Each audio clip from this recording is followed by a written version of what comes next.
তুমি মেয়ে মানুষ বোন, সহ্য তো অল্প করতেই হবে। তুমি যদি অল্প জ্বালা যন্ত্রণার জন্যে, অল্প খারাপ ব্যবহার জন্যে যদি তুমি তোমার সুন্দর সংসার বরবাদ করে দাও, তুমি যদি ডিভোর্স নাও, দেখবে সেই ডিভোর্স তোমাকে এক সময় কাল নাগিনী সাপের মতো দাঁড়ায় যাবে।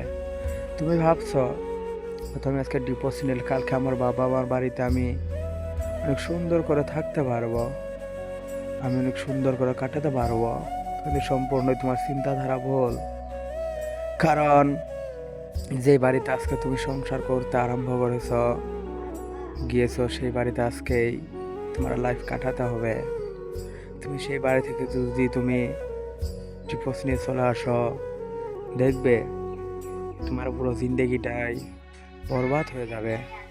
তাই কখনোই বেলেগ চিন্তাধারা কইরো না। দুইজন মানুষ যদি একসঙ্গে থাকা হয়, হয়তো কিছু একটা সমস্যা আসতে পারে, হয়তো কিছু একটা সমস্যা হতে পারে। তার জন্যই তুমি তোমার সঙ্গের মানুষটাকে ছাইড়া দিও না।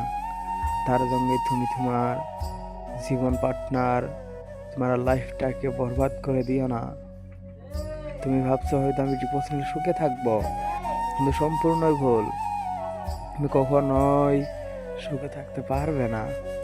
তাই তুমি তোমার জীবন সুন্দর করে গড়ে তোলার জন্য তুমি অল্প ধৈর্য ধরো।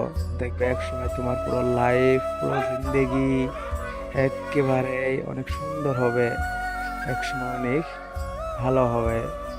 তো কখনোই অন্য একজন আর জ্বালা যন্ত্রণা নিয়ে কখনোই নিজের জীবন বরবাদ করে দিও না।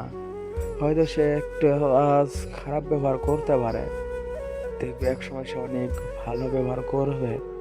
তুমি ধৈর্য ধরো, ধৈর্যের ফল সব সময় মিঠা হয়। কখনোই তুমি তাকে ছেড়ে দিও না। আজ দুইটা কথার জন্য যদি তুমি তাকে ছেড়ে চলে যাও, দেখবে তোমার পুরো জিন্দেগি, তোমার পুরো লাইফ বরবাদ হবে। তাই কখনোই তুমি তাকে ছেড়ে চলে যাও না। হয়তো তোমার জীবনে কিছু সমস্যা আসবে, সেই সমস্যা নিয়েই তুমি ধৈর্য ধরে জীবন লাইফ পার করে দাও। সবারই জীবনে সব সময় সুখী হয় না, হয়তো কিছু সময় সমস্যাও আসে। সেই সমস্যার জন্য যদি তুমি তোমার পুরো লাইফ বরবাদ করে দাও, তুমি যদি চেঞ্জ সম্পূর্ণভাবে হয়ে যাও, তোমার চিন্তাধারা যদি বেলেগ হয়, তাহলে তোমার পুরো জিন্দগিটাই বরবাদ হবে। তুমি কখনোই সুখে থাকতে পারবে না, কখনোই তোমার জীবন সুখী গড়ে তুলতে পারবে না।